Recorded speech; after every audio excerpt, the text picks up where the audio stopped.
Hi, Fashion Hotline. Do jeans have an expiration date? No, why? My jeans are stretched out. Where can I get cute jeans that last? That's Old Navy. Old Navy? Yep, right now, all jeans are up to 50% off, starting at just $15 for adults, $10 for kids. Up to 50% off all jeans? Even the new Rockstar with Never Quit Shape Retention. Your favorite fit now holds its shape and hugs in all the right places, wear after wear. I need those today. Buy online and pick up in store for free. I'm so there. Go all in for up to 50% off all jeans at Old Navy at OldNavy.com. Valid 3/4 to 3/14. Select styles only. Excludes in-store clearance. Blog Talk Radio.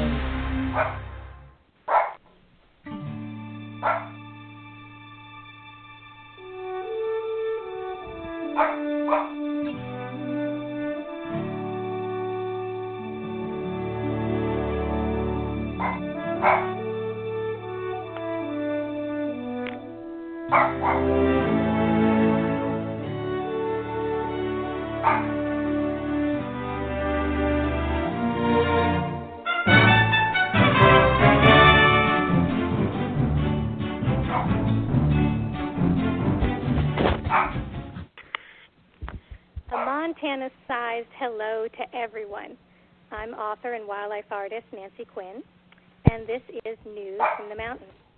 I'm here with Yvonne Mason, and I think we have Yvonne Mason's puppy in the background, too. Yes, I apologize, Yvonne. ladies and gentlemen. It is live radio, and with live radio, it happens occasionally. He barks at nothing. Oh, that's okay. Just give him a pat from all of us and a big hello. We have lots of fun topics to talk about tonight. The Old West and modern frontier living. And this is a call-in show, so if you have a question or comment, we would really love to talk to you. The number is 516-387-1756. And we already have a caller, and we have another caller in the queue. Do we really? Well, yes. You know Hello, what? Hello, caller. Who are you? Hey, this is Joe calling from Montana. How are you doing? Well, hi, Joe. A Montanan. That's great. How are you doing tonight? Yeah. Oh, I'm doing okay. It has been warming up a little bit today. It seems so balmy out there. I was out there with my Bermuda shorts and my Hawaiian shirt. But it is like 16 degrees right now. But it's just been so cold in February and March. We actually set a record for March 4th and March 5th. We hit minus 29 on March 4th, which beat the record in 1955. And yesterday, March 5th, yeah, it was probably a lot colder up on your mountain. And minus 27 yesterday, which beat the record in 1945. Well, in Elk Park, Montana, I think they did set the statewide record for March. It was actually negative 46, and that's not wind chill. That was the actual temperature. So it was really brutal. And the March winds are on the way. We still have some plowing to do. In fact, it snowed again today, and we're continuing to plow ourselves out from this Arctic front that came down the last couple of weeks. We had a couple of feet of snow. It was a lot to deal with. It's been so cold, Nancy. It's been so cold. How cold has it been? How cold has it been, Joe? Yeah, there you go. I fed it out to her, and she responded. The politicians have been sticking their hands in their own pockets for a change. I love it. It's been so cold. How cold has it been? How cold? I had to open up the refrigerator just to warm up. Yeah, that I kind of understand. I had 2 rescue missions this week, and Bill was plowing, and he got stuck, so I had to get the truck out. We had to get everything chained up, and I had to pull him out and then wait a couple of hours to follow him as he plowed back up the mountain so that we could get home. And I made a post about it on social media, and it really was kind of funny because I said, oh, well, I always knew you were a hero. And I said, yeah, I really need some kind of a superhero name, and I want a costume with a cape. So all of a sudden, all these posts started coming in, and people started writing me, and they started giving me superhero names, and one was Snow Queen or Super Nancy or Mountain Woman, and Kevin over in the UK sent me a photograph of Wonder Woman in her costume and said, "Here, this is the costume for you." Wonder Nancy. So there you go. Yeah, but I said, and well, you know, Captain Marvel is out now, so you could be Captain Nancy. Well, I could be, but I sure can't wear that costume because I would freeze in that. I need something more like the Michelin tire woman would wear, you know, with a big parka and something that would kind of keep me warm. So I'm glad that you completely understand what I'm saying when I talk about the weather here. So, see, Joe gets it. The rest of the country has had, really cold and bitter weather in, December and January, very unusual. And it was actually mild here in Montana. But February it just went below zero and pretty much stayed there.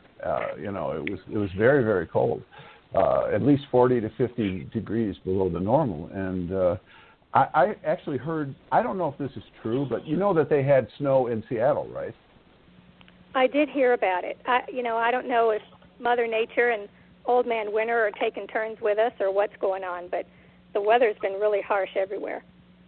Well, and they don't have a lot of snow removal there, and an enterprising Montanan went up there, and I heard a rumor that he made $75,000 in 4 days. I don't know if that's true or not, but that's what people were saying. So he just, as soon as he heard about it, drove up there and good old Yankee ingenuity and said, okay, here, I am with my plow. Wow. Well, I don't know. I would have to look up that, to see if it was true or not, but I did hear something else that was kind of related to that was sort of funny about Montana and how people see Montana. And I don't know if you all heard about this, but apparently there was a petition to sell Montana to Canada. Did you hear about this? I heard about it. I was really pleased. Oh, so you did hear about it. Well, they wanted the money to be used to apply to the national debt. It had about 11,000 signatures, which was really shocking in itself. But what surprised me was the comments. The comments were completely hysterical. One man wrote under there, "We don't need Montana because all they do is shoot beavers up there." Well, and somebody with wrote, that, I think go ahead.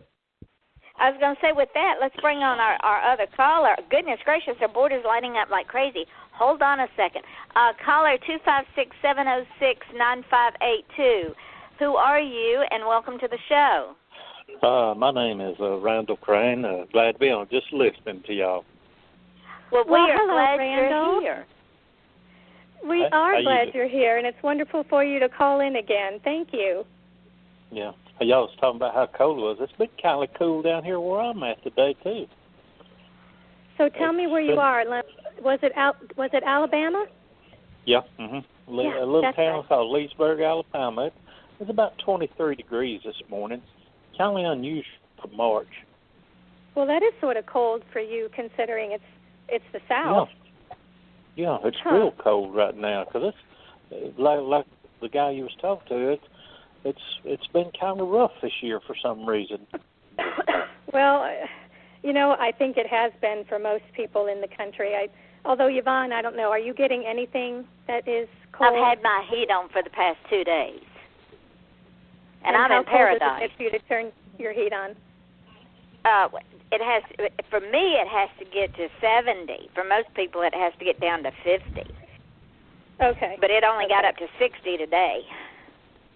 So you really are having a cold snap in South Florida. Yeah, then. and when you put wind factor in there on top of, because I'm only like 10 minutes from the ocean, and I'm 5 minutes from the intercoastal, so when you put the wind factor in there combined with the water, it's about 30 degrees colder than it should be. Ooh. Oh gosh. Okay. So you have quite a bit to deal with. Yeah, my body doesn't like another the caller? weather. Yes, caller 253-652-8630. How are you?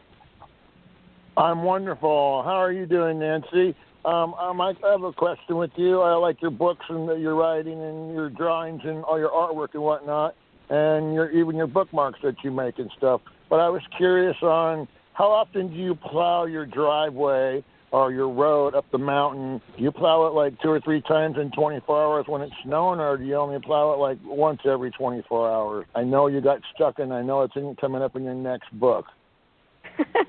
Yes, it is. I'm sorry, I didn't catch your name, though. Can you tell me who I'm talking to? James Fry. James. Okay. Hello, James, and welcome in. Thanks for calling. I'm from Tacoma, Washington, and we got a half an inch of snow here today. Oh, yeah, we were just talking with Joe a minute ago about how it was snowing in Washington State. Well, you know, James, it just depends on how often we plow. It depends on how much snow we get. And when we get one of these storms like we were talking about, sometimes Bill is out plowing for 4 and 5 hours at a time, and he'll spend the entire afternoon out there just trying to keep the mountain road clear. When we just have snows come and go, sometimes he'll only go out a couple of times a day. So it really does depend on how heavy the snowfall is, but trying to clear the mountain road is really grueling because it twists and it turns, and we actually have areas that drop off, and so it's very dangerous too. But we have to keep it open just so that we can get down the mountain. One year it was so bad, our tractor just couldn't handle the volume of snow, and we ended up having to call a neighbor, and they have commercial equipment because he was a builder and moved dirt work and things like that, and he had to bring his construction equipment up here and dig us out. Boy, that cost a pretty penny. Approximately how long is your driveway or your road? We have about a mile or so to get to the main road and down the mountain. Okay, and I have another question for you. Sure. I know here in Washington when people get snowed in and whatnot, they call it like beaver fever or cabin fever because they get to stay in the house a lot. I know you do a lot of cooking with your cooking shows and YouTube videos and whatnot, and you do a lot of writing on your book and your artwork, so I know you stay busy. But do you ever get cabin fever or what they call beaver fever where you're kind of stuck indoors for a little too long? I do. And you're right. I do all of the things that you mentioned to try to keep me busy, and I focus very much on my work. Of course, there's always other work to do, too. You know, the house has to be cleaned, and the cooking has to be done, and, of course, we look after the horses. But, I do get kind of edgy, and I feel a little claustrophobic at times because I like to spend time outside, and I really miss spending time with the horses. And I think they miss me because when I look out from my window and look down to where they are in the corrals, I see their heads hung over the corral panels, and they start whining and whinnying and calling and making all kinds of sounds. And we go down there, and I try to explain to them, look, guys, we're not built for below zero weather, and so I can't spend the time with you that I normally do, because in the summer I spend a lot of time with the horses. And we brush them, we ride, we walk them, we train them, and they just follow us around in the yard, and they sit there and watch and try to help me garden. But they get a lot of time and attention. And so when they don't get that, they feel kind of bad and complain, and they say, well, come out and spend time with us. And I say, I can't, it's too cold. And they said, oh, it's not that cold. I have a winter coat. And I tell them, well, my winter coat isn't as heavy as your winter coat. So we end up having quite a bit of discussion over the fact that we're not out there. So I really do miss them, and I miss being outside. And I think that's the hardest part of winter for me, is not being with them. Well, they're part of the family, and I was curious on, like you mentioned that, because you got to take care of your animals and whatnot, even if it's cold. But they are all part of your family, and during the summertime they come up and watch you when you're cooking and all the different smells that you're putting out of your house. They're looking through the window going, do I get a snack too? You know? So, yeah, I got a dog, and I know how you mean by the horses, and Penny and everybody is part of your family, that if you're not spending the time with them, then they're really sad, and you need to teach your horses how to pull weeds for you. Use them lippies and pull in weeds. Well, they do. And the only problem is they can't tell what's a weed and what's a flower, and so sometimes they get a little excited about helping me weed, and they end up pulling out my flowers too. And I've had to talk to them about that. But, the deer want to help me garden, and they end up eating my flowers, and they like the roses. And when the roses are gone, they peek in the windows because they want to know if I'm planting more roses. A little more training with the horses, okay? To get them to learn what the difference is between a weed and a flower. But, you got the right idea. Thanks, James. I'll definitely do that. I'll take your tip, and I'll start giving them horticulture lessons and trying to see if they can identify different weeds and flowers. You just got to show them what the weeds are and show them what the flowers are and give them the taste of them and say, these are flowers, you can't eat those. I'm going to stay on the line and listen to you and whatnot, so I'll be here. But go ahead and take your next caller and enjoy. God bless. Nice That's great. Thanks, James. I appreciate it so much. Yvonne, is anybody else there on the line? The gentleman from Alabama is still on the line. Your caller from Montana, he dropped off. Hopefully he'll call back in because I still wanted to know how deep he was in snow. But maybe if he's still listening. Joe, maybe you could call back if you're still listening. 516-387-1756. Yeah, we didn't mean to leave you behind. We're just trying to get everybody into the conversation. There you go. Yeah. So we're pretty caught up with callers right now. Okay, great. Nancy, how's your new book coming along? The new book is coming along really well. I'm actually in chapter 7. Yeah, that's good. So I've got a ways to go, but I've been working on it, and I'm really hoping to have it finished as soon as I can. I also wanted to mention, I did have some people that were kind enough to write me, so I wanted to answer a couple of their questions before we proceed on. And one of the questions was from Deb in Missouri, and she asked me to talk about why I don't like cows. Well, Deb, it's not that I don't like cows. It's just that I don't want to own cows. And, yes, I've sort of had my differences with cows because the ranchers all around me, a lot of times their cows get through the fence and they come into the yard. And I have all kinds of stories that I write about the cows, with my books and how they get into trouble and everything that happens with them. But truthfully, the reason I really don't want to have cows is because, ranchers, they raise them for meat, and I'm afraid that they would become my pets and I would end up naming them, because that will happen. Uh-huh. And pretty soon I've got, Matilda in the yard, and I've got, Janine in the yard, and now I have these cows, and I'm not going to be able to sell them because they're going to end up being my pets. And cows are a lot harder to clean up after than horses, and I also don't have enough pasture grass, for cows because they eat a lot, and I need it for my horses. So it's not really that I don't like them, but I don't ever see me having cows, despite the fact that everyone's always trying to convince me to get them. So I've had pigs before, and they're very hard. They're very hard because you get attached like they're talking about, and then when you got to go and take care and slaughter them for food or to sell, it becomes really difficult, and you try about it. But you got to think, well, there's money in it, or there's my food for the next 6 months or whatever for dinner, and then you're eating it. Sometimes you're like, well, yeah, like you said, this is Matilda or whatever, and you're like, okay, it's kind of hard, but you got to look at it how good it is too. But I understand where you're coming from, because death is a big thing in life.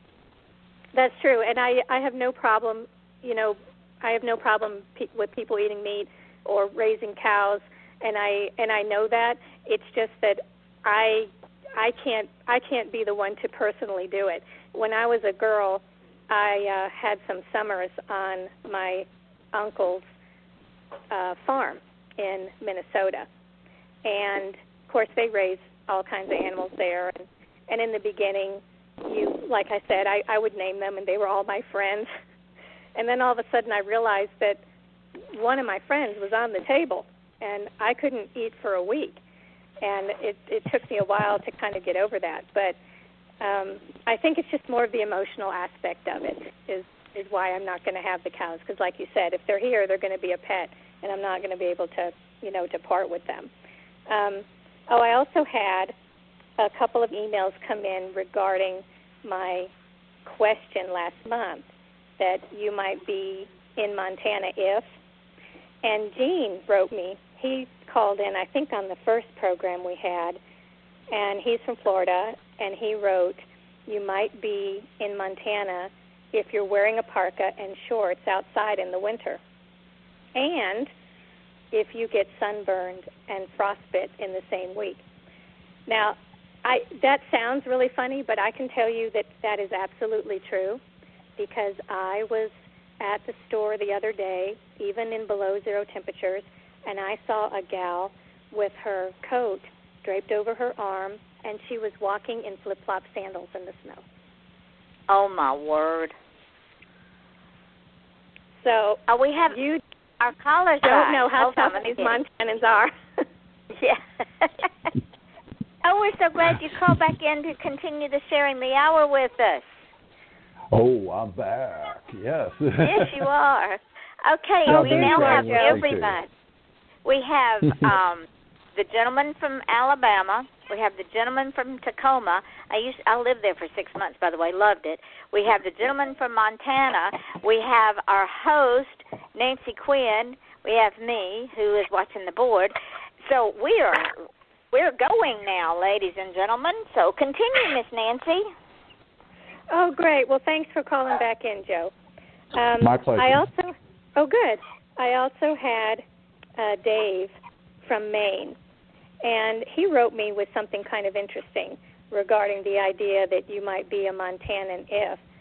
And he wrote, if you are traveling on Highway 59 and see that Harry Landers has topped about 1 mile of his fence post with over 300 boots. And I thought, what is that all about? Because I didn't even know this story, so I went and did a little research. And I found out that, sure enough, that's true, that someone did put their boots on top of their fence posts. So I wanted to figure out if there was a story behind that. And I found out that there actually is, that there's about 4 different reasons why somebody from Montana would put boots on top of their fence posts. And early on, they were placed to to prevent rainwater from seeping onto the posts. So they wanted to protect them so they wouldn't rot. And as the tradition continued, I found out that it was more of a memorial, that when a rancher had a favorite horse or a favorite ranch hand or a friend or someone that they lost, that they would place a boot on top of their fence posts. And the last reason, which is kind of interesting too, that back before the days of electricity or telephones, that ranchers would put the boots on the fence posts to let people know that they were home and that their workday was over and that they were open to having visitors come and see them. So isn't that kind of interesting? Very. So what do they do, hobble away from the fence post with just one boot on? Well, I wondered about that too, Joe. I wondered about that too. And I'm guessing, of course, that it's probably just older pairs that they kept and saved for that reason. And apparently some of them are still up there today. And I've never seen one myself, but it would be kind of interesting to see. So, you know what? Go ahead. Oh, I was going to say, you had the gentleman from Alabama on, and I've spent some time there before. We were horrified to hear about the tornadoes that had happened there. Have you gotten any information on that? Well, I personally, all I know is what I was reading. Randall, do you have anything else to fill in about the tornadoes?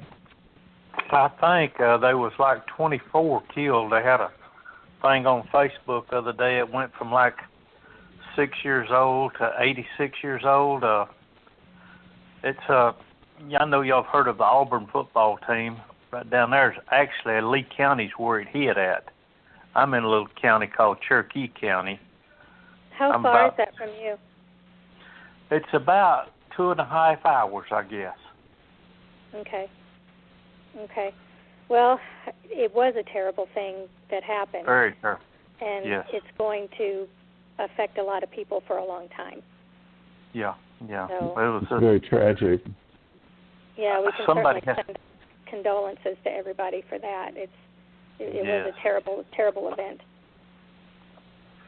Somebody showed a picture on Facebook where it went through there, and there was a lot of trees around this house. Every tree was down, and the house was not hurt. Wow. That can weird. happen. Yeah. It can hit something, and the building next to it is completely untouched. When I lived in Washington, D.C., we had a tornado come through, and in fact, one of the, I don't know if it was a colonel, I'm trying to remember, but someone that Bill worked with, my husband, was he was working there at the Pentagon. His house was hit by the tornado and completely destroyed, and yet the house next to it was untouched. And I was following it on television. They were actually tracking it live and telling people where it was heading next. And I know it was heading towards where I was, and it was just a couple of miles down the street from me. So I took the girls and went into the basement and just waited. And gratefully it turned, and nobody in my area was hurt. But it was pretty close, and it was on the way. And they're devastating. And they can turn on a dime. You never know where they're suddenly going to turn or move. So that's been my only experience with it, but luckily it wasn't as bad as as other people. In 2001, there was one hit below where I live here. It's Coach Bend. There's a lot of cotton fields down in there, and there was a little trailer park with 4 trailers in it. And we just rode down there looking at the damage, and the cotton fields kind of looked pink from the insulation from those mobile homes. There was 4 trailers sitting there. They was kind of in a line. The third one was untouched. The others was just, they wasn't there no more. All that was there was a frame there. And that one just sat there like nothing ever happened to it. Yeah, and I can't really explain it. You just never know what Mother Nature's going to dish out. Well, I thought we would take a moment and sort of switch the topic, if you all don't mind, and I thought we would begin our conversation about frontier medicine. That was the topic that I had kind of chosen for tonight, and I think you're going to appreciate it because I've got some really interesting stories to tell you about it. Some of these early pioneer medical practices will just completely make you cringe. And there's lots of interesting home remedies and, that were basically considered modern medicine at the time because the doctors were exclusively male. The women were midwives and they delivered babies and they helped the sick on and off, but they weren't really considered to have the abilities to become doctors. But by the mid-1800s, women were beginning to, it was a very difficult struggle, but they were beginning to be accepted into medical school. But the male doctors believed that women were completely unfit for such duties. They thought it was unseemly for ladies to be in the profession. They thought it affected their modesty. And even Harvard University drafted resolutions to keep women out of the medical school. So I found this quote from 1873 from that revolution. Now listen to this. This is what they believed. Higher education for women produces monstrous brains and puny bodies, abnormally weak digestion, flowing thought, and constipated bowel. Okay. Not true. So they were really right. against women being doctors. And this is the kind of thing that they believed, about women. And in fact, in 1875, there was a Dr. Regensberger who addressed the California State Medical Society regarding women as doctors or even dentists. They didn't want them to be dentists. And so in his speech, he said, if we ignore them and downplay their efforts, they will be forced to abandon the idea of being a part of medicine. So. Well, you know what's really sad about that is that in a lot of the rural areas, doctors were in short supply as well as dentists. And when you keep half the population away from the ability to become doctors and dentists, you just exacerbate that problem, right? And it's a shame, really. And you're right. In fact, that is one of the reasons that a lot of the women basically were driven west, because there weren't doctors here. And for a long time, even men who were seriously injured were very upset and refused to be treated by women doctors. But when they became desperate enough, a lot of the miners would say, well, all right, I might as well let her try to treat me. I might die anyway. I mean, that's how dire it had to be. And they found that they were getting very good at practicing that kind of medicine. In fact, they were even getting really good at amputating limbs and healing the sick and binding wounds and broken bones and such. And so they found that they didn't care if a woman did or a man did it. They were just happy to have the help.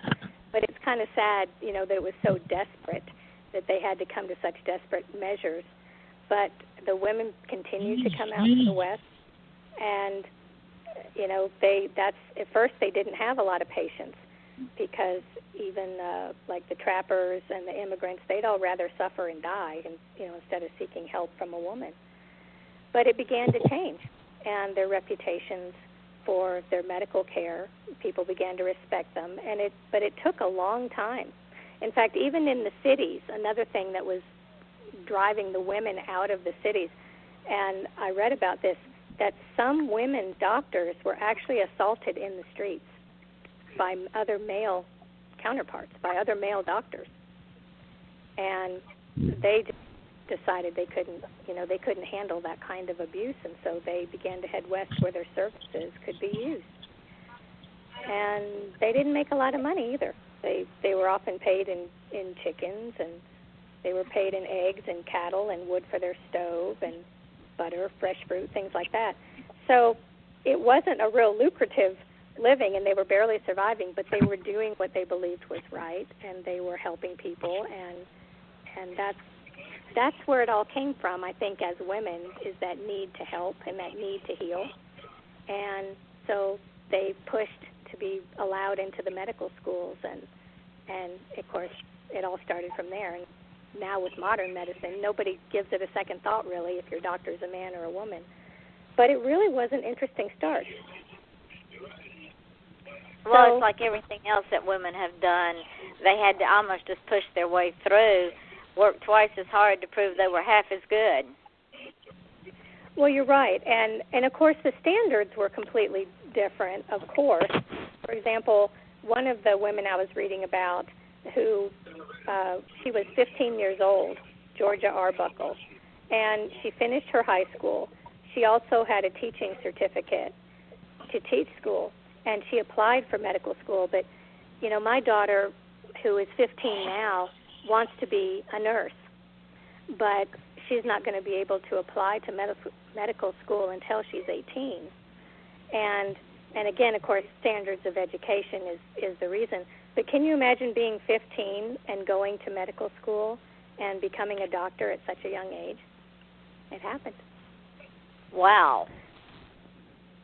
Well, the education requirements were different back then, too.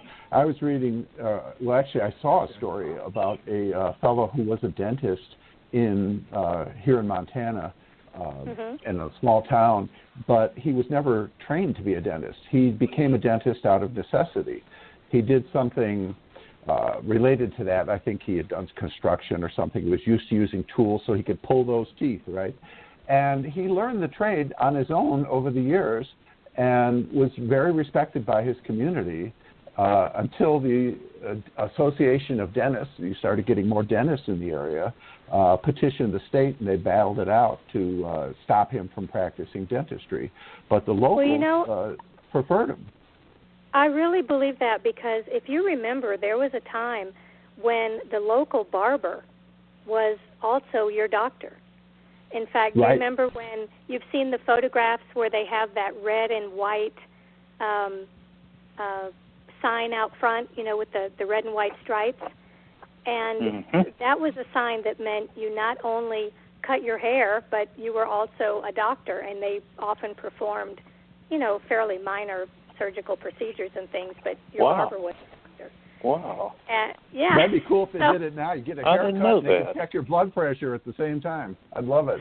Good. Can you imagine sitting there getting your hair cut and getting a physical and yeah, they're giving you a little shot that you need or something. But it really does bring up a point. When you're in rural areas, not just here in Montana, but throughout rural America, where things were needed, people are do-it-yourselfers, and eventually they, acquire skills that now you typically think of in terms of being highly formally educated, and the opportunities, to help the community are there for them. And you're right about that, too, because if you think about the type of personality and the kind of person who moves west, they're very rugged individualists, and they still are. They're very independent. And when you come out here, you have to be independent, or you're not going to survive, especially in a very rural kind of situation. And so you have to be able to learn things quickly, and you have to adapt and learn all different kinds of skills. So it's not like living in a town where things are done for you, and you can have a lot of help, and you have a lot of people to rely on. And it's not that way. So even in the Old West, when people were first moving out here, they had to have a very positive, can-do type of attitude. And it's still there today. Of course, Joe, you're in Montana, so you know what I'm saying, that people are still very self-reliant. And self-reliant. They absolutely are. That's very true. Well, you look at the state of Montana on the map. It's a good-sized state. We only have 1 million people in the entire state. We have one congressional district, in other words, one congressperson that represents the state, because that's chosen by population. And so there are a lot of rural areas where you could drive for long periods of time and not see anyone. And when you do, that person's likely to wave at you, which is something I just love. Friendliness is one of the greatest things in the world, and we have it here, and I'm sure that in other rural areas you can see that too. I would agree, that's true.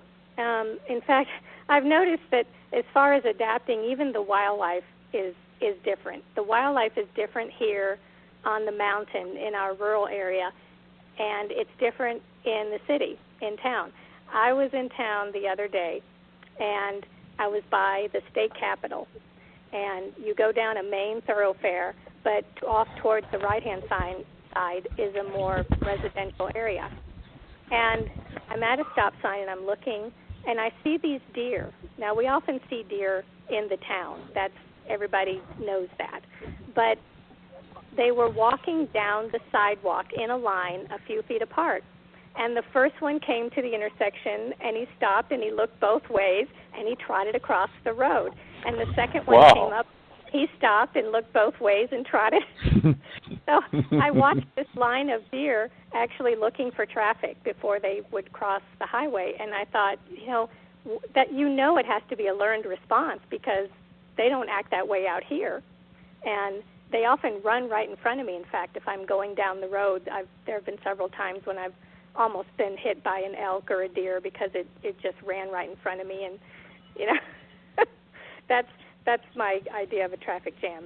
It's 4 legs instead of 4 wheels, because you never know what's going to be out here. So look at the difference of how they behave even. They learned how to know how to cross the street. It's just In the city, they must have had their brother or sister get run over, so they learned to look both ways and watch out for those big vehicles because their brother or sister got ran down, and they seen what happened. It is certainly That's right. possible. Yes, yeah, that they learned by what they saw. After several generations, that gets that behavior gets bred in there, and pretty soon they're ringing your doorbell and trying to sell you things. You never know. But Helena has a large. No, they want to eat your roses. Yeah, there you go. A really big population of deer for the city. You can go by the state capitol and you'll see deer running around and in the neighborhoods, et cetera. And once a year, the police have to thin the population. And so they go out and shoot them and keep the meat for the people who can't afford can't afford to buy their own. And so they give it to charities. Yeah. Yeah, they don't waste the meat. We don't waste meat here for hunters. It's illegal, and it's something that people really look down on. But you get a large population of prey when you wipe out the predators, and so you can see that. I mean, we've had mountain lions in the city of Helena, as well as bear. I mean, there was a bear behind one of the big box stores that they caught. And they have special places where they can bring them and reacclimate them, and then get them back out into the wild. But so that they don't get too comfortable around people. That's true. Even the ones that are out here, I try really hard not to. I don't feed them. I know everyone asks me why don't I feed them, and I tell them for several reasons. I don't want them getting too used to people because everybody around me hunts. I want them to keep a fear, of man in general, and I can't let them rely too much on me feeding them. And not only that, if I feed them, that means I bring in predators. I bring in the cougars, I bring in the grizzly bears, I bring in the wolves. Ooh. And I can't have that here on my property because, we live here. We have dogs and daughters and horses. And so it's interesting that I think some of them know that they're safe with me because when I'm outside or even in the summer when I'm working in the garden, I mentioned it earlier, the deer will come right in and they'll just sit there and eat and watch, and we'll talk and we'll have a conversation. But they're not afraid of me. But I don't want to continue to encourage them to come in because we have enough trouble with the predators as is. And we also have to protect the hay storage. In fact, about a week ago, I had an elk come in, and he came into the yard, and I was watching, and all of a sudden he jumped right over the panels of the horse corral panels. He pushed the horses off of the hay and then jumped over the other fence and got into the hay storage and just started eating everything in sight. And the horses are looking up at the house, and they're saying, hey, there's this elk in here, and he bullied us off our food and told us we couldn't have any, and he's in there eating.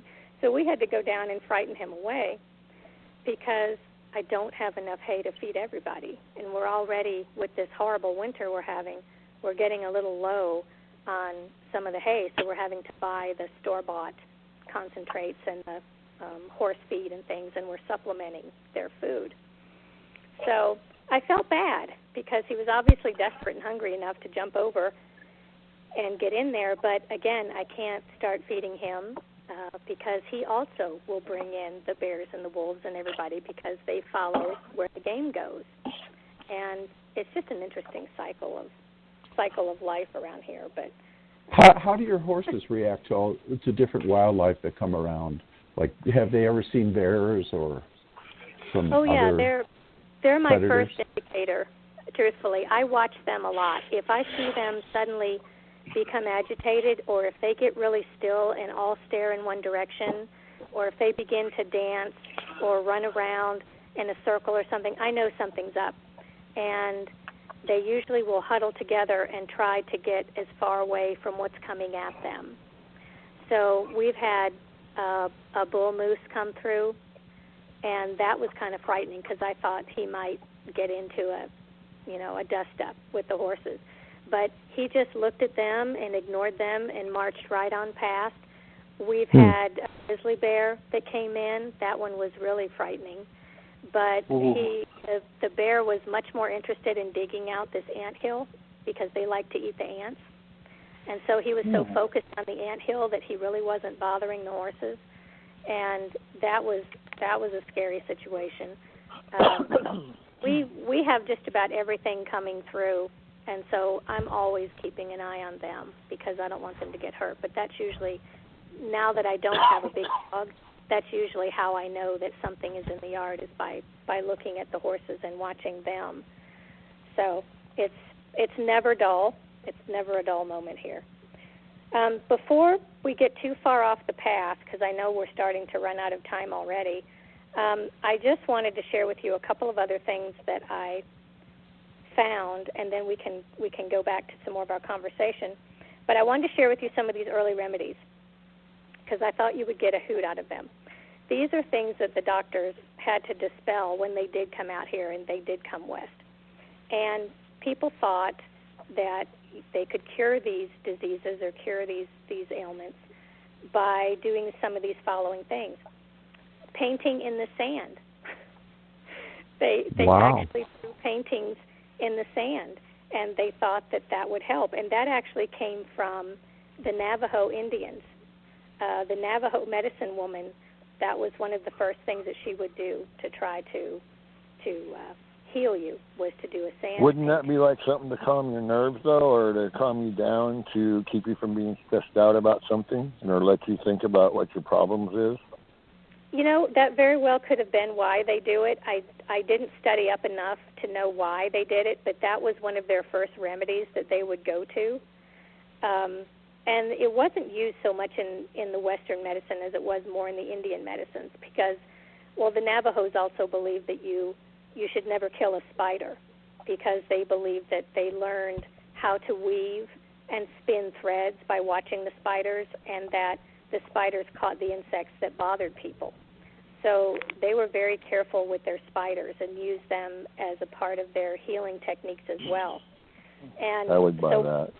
When the women doctors came out west, they were seeing these kinds of things. Now, it's not to say that they didn't learn some things from some of the Indian tribes, because they did have a skill with herbs and plants, and they did incorporate that some into Western medicine. But some of the things they were using, was rather outrageous. They would, for example, if you had shingles, then they would heat the blood of chickens and rub it on the wounds, and they would expect them to go away that way. For example, oh, how interesting! Yeah, if you had shingles hives, are related to chicken pox, right? If you had hives, they made a tea from the scrapings of a stallion's hooves, and they wanted you to drink it. Now, I love tea, but not from Wilson's hooves. So, yeah, I don't think I would be doing that one. Think about what they're walking around on, and it wouldn't be too appealing. Now, there's a few more in here. I've got some more. Let me take a look at my list. But the one that was the hardest for me to think about, listen to this. They believe that you could preserve your teeth and eliminate odors in your mouth by rinsing with your own urine. Now, is this the first mouthwash? No, thank you. Wow. No, thanks. Can you imagine what the women dentists had to deal with when when that came about? There are people who still are proponents of that. And I never bought into it, but, the urine has acetic acid, and they were claiming that it is pure. It's pure. I mean, it's not, it doesn't have bacteria and different things in it, so they were claiming that that's good for you. I would have to go a long way before I would care to put it to the test, but...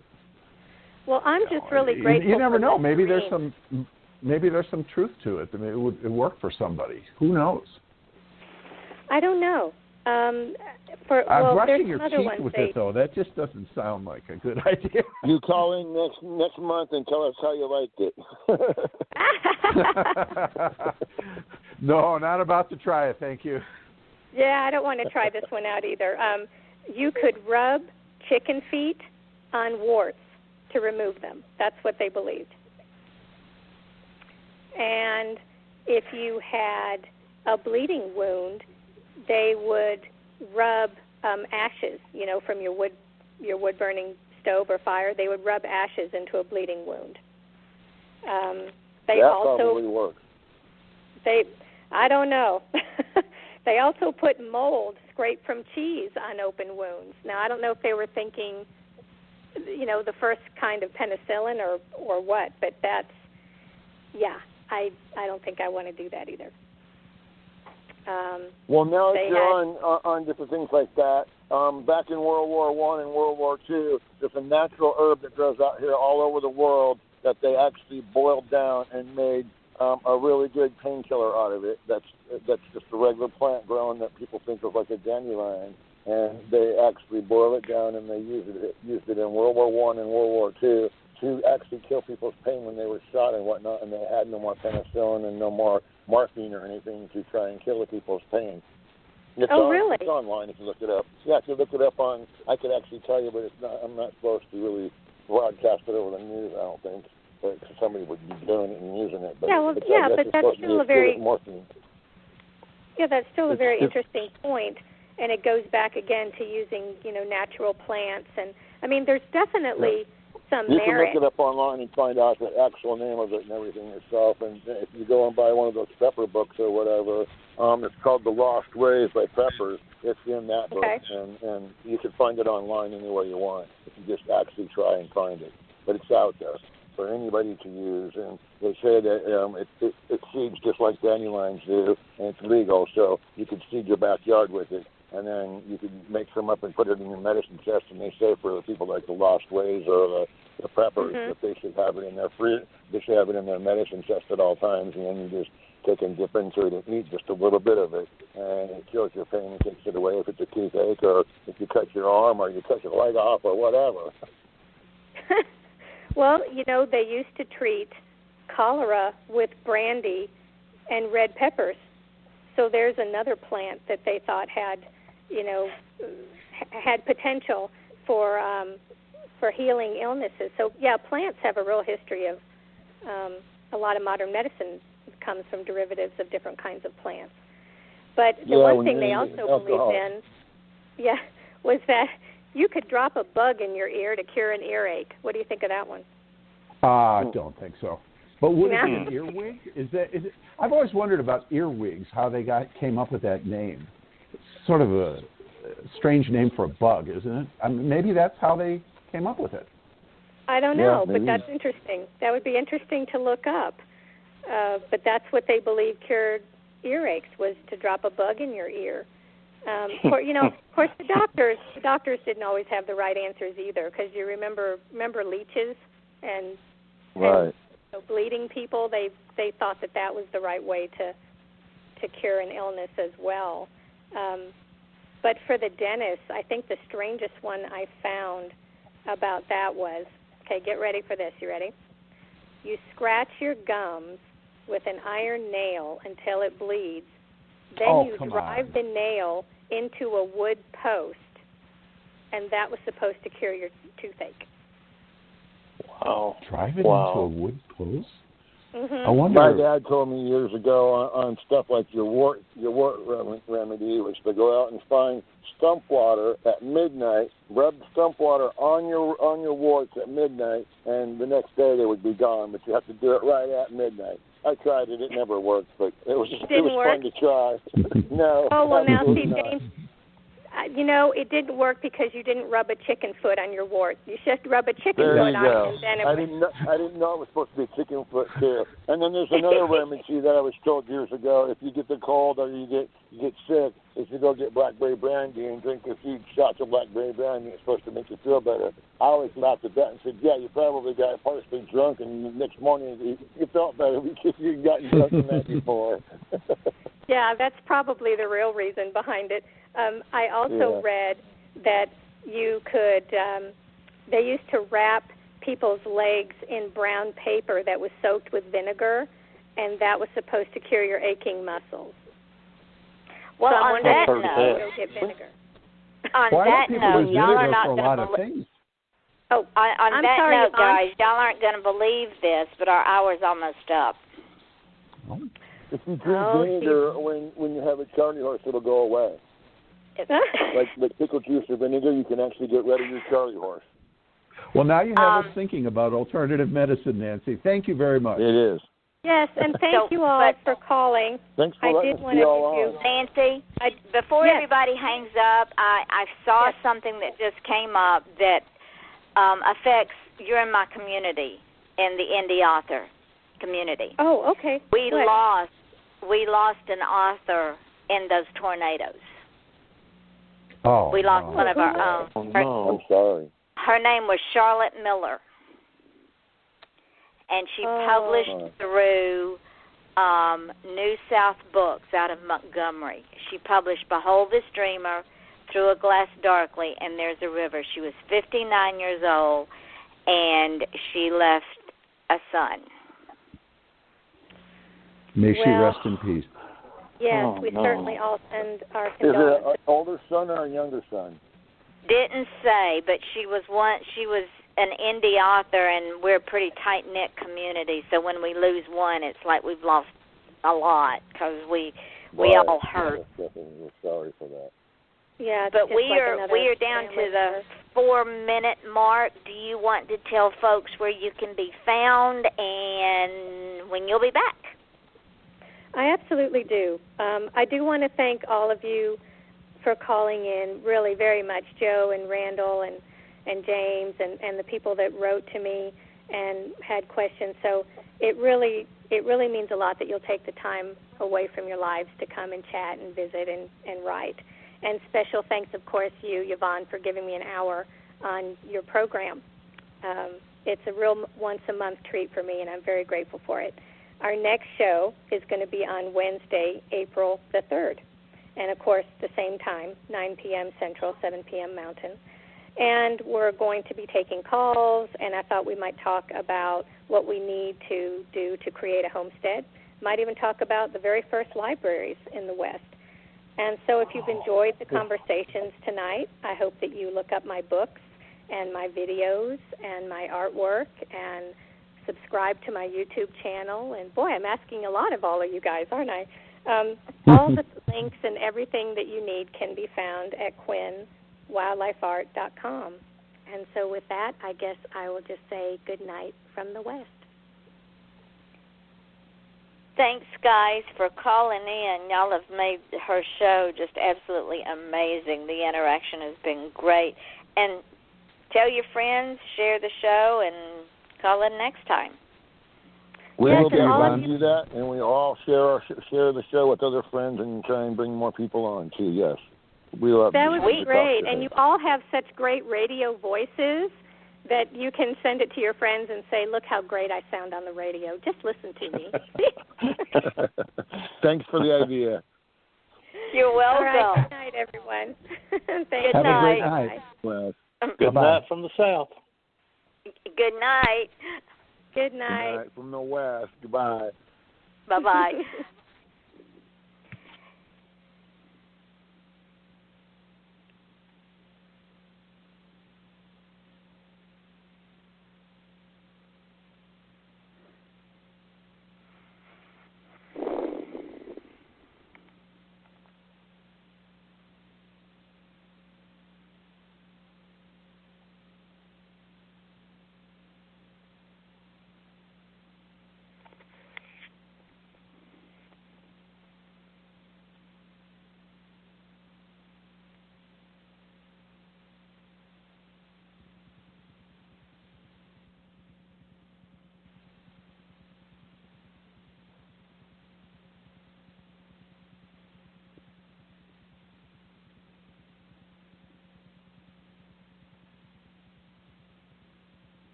Okay, so I will put it up tomorrow and send you all the links. All right. Well, how did you think it went? We had a lot going on. It was very, very successful because the board was lit up before we even went live. That really, really makes me feel good. So yes, I'm glad you're everybody getting out got there, a my chance dear. to talk. Yep, you're doing very well. You're doing very well. Thank you. Thank you. Very, very well. And I wanted to give everyone an opportunity and get, answer their questions and try to have a little fun with some topics. And so, yeah, I'm excited for next month too. And next month I can't talk. Next month you should have even more. Well, that's going to be very exciting. So thanks for helping me do all this. I appreciate it. You are welcome, my darling, and I will talk to you later. All right. I will be around tomorrow, so I'll look for those posts to go up, and as soon as they do, I'll get them sent out. And then later in maybe over the weekend, I'll give you a call, and we can chat about some of those things we talked about. Okay. Excuse me. Sounds like a plan to me. Okay. Thank you, and good night. All right, baby. Talk to you later. Okay, Bye-bye. bye.